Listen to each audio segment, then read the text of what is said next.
Let's do it. Let's get a little sleepy. All right, so we have Insomniacs After School 12. It was very rainy for most of this episode, and the kids, our MCs, are running out of monies. So, what are they going to do about it? They have a day just to sit inside, but they need more food. So the episode starts with Nakami, pretty much oversleeping and like really freaking out because they have things to do. They got to go get ready to go out in the evening, and he wakes up to Magari, pretty much just smiling at him. She's been awake for a while, obviously, and she opens like the door and it's like, "Oh, it's raining cats and dogs. We're not going fucking anywhere, dog." And Kami's like, "Well, got nothing else to do. Let's fucking relax and organize some of these files."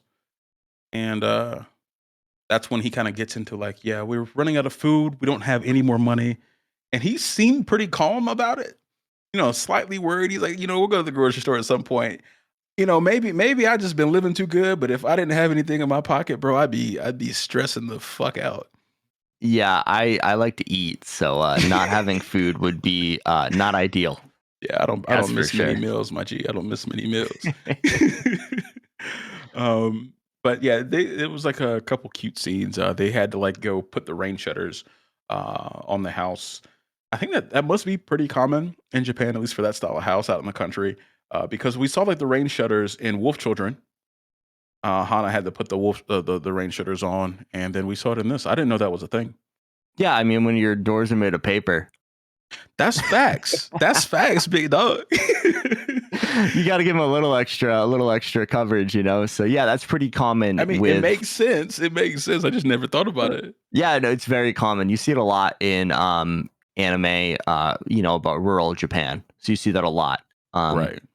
But yeah, it was funny. They put on all their rain gear and everything else to go do this, and it's like raining sideways kind of vibes. And they come inside after, and they're like, "Rain jackets didn't do nothing. I'm soaked to the bone." Like holy cow. Especially for like Nakami, they had him in like just a plastic bag with some duct tape on it. That shit was hilarious. That's a freaking poncho and a half right there, dude. That's what it was. Yeah. Oh yeah. Oh yeah. And I honestly love days like this, especially if I had a home like that and I could kind of like just open one of the doors a little bit and I have like a little porch outside. I just love sitting, watching, listening to the rain, some thunder, reading a book, like just bullshitting and doing something. Oh, Love for these sure, kinds of man. days, and I think they needed it. They had a pretty heavy day the day before. Yeah, definitely. I was gonna say those days are really nice to relax with, except when you're camping like I was this weekend, and did that for about 6-7 hours on Saturday. So that was not the best time. Well, you got introduced to your really familiar with your new camper, and Yeah, and no joke, as soon as I said thunderstorm, it started thundering outside where I am. Oh God, I don't want to finish this podcast alone. Dude, Power stay on. We're gonna make it, bro. We're gonna make it. We got generators here. Speed run. Gonna take our time, big dog. So even like the next day, it stopped raining and the sun had come out, and Maguri's like, "Is it time to go take pictures?" And he's like, "No. Well, one, we need to get food because we have nothing, and two, it's still too cloudy to get good pictures, and the forecast is not good." And Magari actually calls in the ultimate care package. 4 friends. You got Ukigawa, Nono, Kanekawa, and Nakami actually coming. And Ukigawa has a big ass backpack, a camping backpack full of food. Yeah, this is like a 50-liter bag. This thing's chock full. Oh yeah. That shit was heavy. Like he actually puts it in Nakami's like a basket on his bike, and it like weighs the bike down. He's like, "What the fuck do you have in here?" He's like, "All the goodies, big dog." All the goodies. Yeah. So yeah, that go for it. So when they get back and they lay out all the food, there's like obviously a bunch of like snacks and food, and like it was a 10-pound rice bag they just need for a couple of days. And Kanekawa is like staring. Well, Magari is like, "What is this white powder?" And like Kanekawa is like looking down at her with like her chin up. She's like, "You know what that is? Getting the party started right." And like at first I was like, "This can't be it," but it was just I assume it's just MSG. I'm gonna assume it's MSG, and I that the was kids don't have Coke. I was watching it and I was like, holy shit, that's a freaking kilo of Coke in that bag. Like it wasn't a small bag. What it turned out to be was like a flour mixture for making like some kind of like Japanese pancake. Oh, I thought it was just MSG. I thought it was an MSG joke. No, That shit is fire. The whole next scene was them making those I don't know what they're called, right. but those pancake things. So They look fucking delicious, and I need I a want recipe. them. I want them. Yeah, they had like cabbage and like vegetables, and I think probably meat in them too. They looked good. Dude, like pancakes, sweet pancakes, cabbage. I love cabbage. Everybody loves cabbage, right? But yeah, no, that shit looked delicious, and we already know Kanekawa is a bitch, but she can cook, so everybody wins. For sure, man. Konami actually had like a fucking billion bananas. That shit was wild. When you work out like our girl Konami does, you need that potassium. You can't be cramping up on the baseball or the softball diamond. Dude, I used to be the fucking king of cramping, man. And I would try to stay so hydrated, like especially like during basketball practice. I was always fucking cramping. I'm prone to that shit. I hate it. That's like my big problem is like I'm not like the biggest fan of bananas. Mm-hmm. Like I hate bananas. I like how bananas taste, but the texture fucks with me. I won't go out of my way to eat 7 bundles of bananas. No, I definitely can't eat that many. I usually when I buy a bundle of bananas, it's too much. And those things last like a week and a half. It's too much for me. Yeah, no, they get thrown in the freezer and turned into banana bread. Yes, sir. He gets it. That's bananas are just good for banana bread, dude. I love banana bread. Same here. I like some good banana pudding, but that's it's no longer a fucking fruit at that point. But yeah, like the girls kind of go out that evening. She's got her whole friend group there, so she wants to spend some time with them. And Ukagawa is kind of just chilling on the porch with Nakami as the sun's setting. And homeboy sniffed out that Nakami, his relationship had advanced a little bit. And that's some good perception because dudes do be acting different when they get a girl. 100%. They do. Bro. They get a little more confidence. They get a little more confidence in their step, like. And the crazy thing too is, Nakami has always just been dead tired, but he's been sleeping like a baby the last few days. So, I'm sure like he didn't have the bags under his eyes at all. Like, I think he's got a full demeanor change because of the combination of the Riz and the sleep, Yeah, and homeboy's feeling himself right now. Like for real. Ikugawa was like, yeah, you're back to being your cool self. And he's like, damn, you can fucking tell. Like, yeah, bro, you glowing right now. Yeah, baby. Oh man. But yeah, the girls are like they take their little trip to like it was like some kind of it was like a dock or like a pier or something like that. Yeah, I was gonna call it like a fucking pier. Whatever it was. They're kind of like chilling out and Nono starts telling a scary story about like a girl screaming in the woods or a woman screaming in the woods. And then they start hearing some screaming in the fucking woods and they run home. And they like all piled up on the floor. And Ukugawa was like, y'all know that was a fucking deer, right? But I thought we actually got our ghost finally, Dan. I know. I was so excited. And I don't know if the Japanese deer are different, but I've never heard I've lived out on the boonies. I never heard a deer make a noise like that. Oh no, me either. That's not what our deer sound like. Fisher cats. Yes, fisher cats sound like children screaming in the woods. They're terrifying. Yeah. But I've never heard a deer make that noise. So when it flashed to a deer, its eyes like shining in the woods, and it just sounds like a woman screaming. I was like, what the fuck kind of deer do you guys got in Japan, bro? Yeah, but there are certain deer that sound like that. I've watched a lot of Nat Geo in my time. And there are some hey, it's good shit. Very educational. But yeah, there's some deer that sound like that. I don't know if they're actually in Japan or if they just made that up, but it's true. I don't know, man. It's true somewhere. It's true somewhere. Ain't true in America. Nah, not where we at. Yeah. But yeah, Ukugawa's like, y'all need to chill out. And they actually have like a little firework party. Kanekawa is being a good sport outside of the heat, which is fair. I don't like the fucking heat either. But she's being a really good sport. She brought some fireworks. She said she's going to get the party jumping. She's been cooking for everybody. She was really low-key the MVP of this episode. And that's a lot more than what we can normally say for her. I can agree with that. You know, she's the one who wants to have the fun summer memories, and you got to have somebody like that in your squad. So I mean, good for her taking that role on. Yeah. You got to have you a friend like her in some ways. You really do. But yeah, then we see Ukagawa, uh, bring out the ukulele. And this song, I laughed through this entire song. It was so fucking corny. They had like the sparklers out and shit, which is the lamest firework. I fucking hate sparklers. That's the thing, though. It's like I feel like to buy the big boys, you got to be over 18, right? But I feel like anybody can go buy sparklers because, like, in my state, you can't buy fireworks, but you can buy sparklers at the freaking grocery store. You know? Oh, really?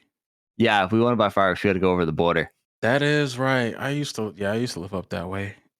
Yeah, you can't buy fireworks in like New York State either, or at least Now New you York City. can't buy them in New York State. You can't buy them in Jesus. Mass, but you can go to New Hampshire and Connecticut. The shack, the Phantom Fireworks Shack, is just like the first thing over the border. They know what the fuck they doing. It's a They know whole what they're market doing. right here. They know what they're doing, dude. Yeah, nah, like we have big ass like warehouse fireworks stores here. So yeah, when I moved up there like years and years ago, that was like a big surprise to me. I did not know people could not have. It was like illegal to have fireworks. Um, yeah, hence that story with you and me making you go answer the door with the police at it. That was. We'll get into that another time. Yeah, not today, guys. We're gonna save that for a little later. But yeah, so Ukagawa pulls out this ukulele and starts playing some really corny like love song. And I know he's just doing it to get under Nakami's skin deep down. And I'm like, this is my fucking boy. He's out here trolling and nobody knows it but Nakami. Also a great friend. No, it was pretty funny. It also turns out it was some like corny song that was in a commercial or something. So all the girls knew the lyrics when it came to the chorus. And it was a cute little scene, you know? Yeah, I guess. But yeah, the rest of the gang, besides our MCs, like they go back, get on the train and they leave. And then on the way home, they're talking about, they're just kind of joking around and talk about how they're gonna be when they get older. Magari's like telling Nakami that, you're gonna be a stubborn old man, which I see that. I hope I'm a stubborn old man while we're talking about it. Um, but yeah, he's like, what kind of old lady are you gonna be? And she kind of like stops, and I think she's like thinking about her heart issue and if she's actually going to get old. And she kind of turns around, and like smiled at him, and she's like, I don't really know what the future holds for me. And she had a really positive attitude about it, even though we know what she was thinking about. We know why she stopped dead in the tracks. And I think, Nakami like read the situation, and he like kind of just like grabbed her hand, which is a little bit outside of his normal shyness, which I thought was really cool. Yeah, it's because the thing that sparked that whole conversation is Nakami asked Magari what her grandmother was like because they're at her grandmother's house and everything else. And she went in that her grandmother was really lovey-dovey. And before her grandfather passed, they were always holding hands and doing all this cute shit. And I think that's what planted the little seed in our boy Nakami's brain there, you know? Yeah, his brain was working overtime right there. But he said something, well, he thought something, he didn't say it out loud, but he said something along the lines of like, I feel like I need to grab onto her hand right now, or she's just going to melt away this summer. And I don't think that's necessarily saying that, like, with her heart condition and stuff like that, but more like, I got to grab the bull by the horns here, or this might slip through my fingers. That shit was, that was pretty sweet. But and good for him, man. Good for him. Yeah, he's like, she's going to melt away in this white summer. He's like, yeah, this is my chance. But yeah, no, he did a good reading of the situation. I think he was right about that. She had already made her move. It was time for him to kind of come out on the ledge as well.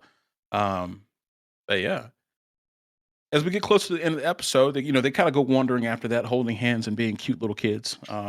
Good for them. A+ shit. We found out that Hai has been posting pictures of her being away from her little brother and little sister and Nakami. And Magari's like, she's gonna get caught. She's posting shit on a fucking Instagram. What the fuck? And it ends up happening when they get back to the house, and Magari's parents are yelling at her and blah, blah, blah, blah, and they're sitting over dinner. And she's like, yeah, my parents want me to go home. And she's like, I ain't going. I ain't going. I ain't going. all I can think of is that scene from Wolf of Wall Street. He's like, that's I'm what I fucking leaving. That's what I was going for, dog. And they have like a little like disagreement in the comments. Like, you should go home. They're worried about you. Blah blah blah blah. She's like, nah, fuck that bullshit.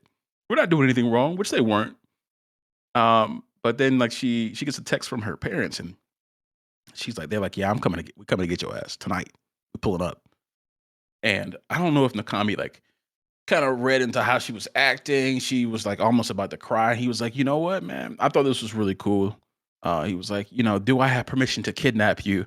It was sweet, y'all. It's not how it sounds. He's like, you know what? We're gonna go to our place where we're supposed to take photos, Makawi site, and then after that, we'll just stay away the whole night. And she's like, yes, please. And he's like, I know I shouldn't be doing this, but deep down inside, I think I know he knows it is what he should be doing. They weren't doing anything wrong, but he's just laying down some real game right now. A real game, dude. And the funny thing is he's like, well, if your parents are coming, we should really clean up the house because they were nice enough to let you use your grandma's house. Man, being respectful and disrespectful, I really love it, dude. It's the perfect mixture. Polite, just but firm. I like it. I like it a lot. So did you fuck with this episode or not? Because it was a little slower than most of ours. It was feeling like a lot more cutesy things instead of more plot. You fucking with it? I liked it. It was good. It was I guess hard to say because like every other episode of anime I watched this week was so action packed. That's how I'm feeling, dog. And so like intense. And then this was just kind of like a fresh breath of air, Yeah. Which is where I can see the slice of life genre coming in nice, but unfortunately most of them suck. Yo, Tyler's here. He's letting them things fly right now. To me, they suck to me. Yeah, there's an audience. Yeah. I'm not it. Yeah, I've been liking this show. I didn't really like this episode that much, but it was good because I just got off work and then I watched this. So it was good not to have something like so hyped up. I just like kind of kicked back and chilled. It was good chill, but I think I like a few of these slice of life things, but this being one of them. But it's growing on me. Yeah, it's growing on me for sure. Yeah, this one's been good because it's not over the top. Like there's like the characters haven't been super annoying. Right, they're not appropriate. I guess annoying. I guess is the right word. Like you just said, exaggerated. Right, and like their relationship is developing in a cool way. Like it's not like super fucking weird or anything like that. Well, not even that. It's not forced. It's not like my one goal of this entire anime is to start dating so and so, and that is the only thing I care about. Like the relationship. How is that compelling? I don't understand how that's compelling for a lot of people. They're just trying to go to sleep. They're trying to go to sleep at night and start a fucking club. It's like they're doing something while they're learning more about each other. The relationship in this has been very organic, which I've enjoyed. Right.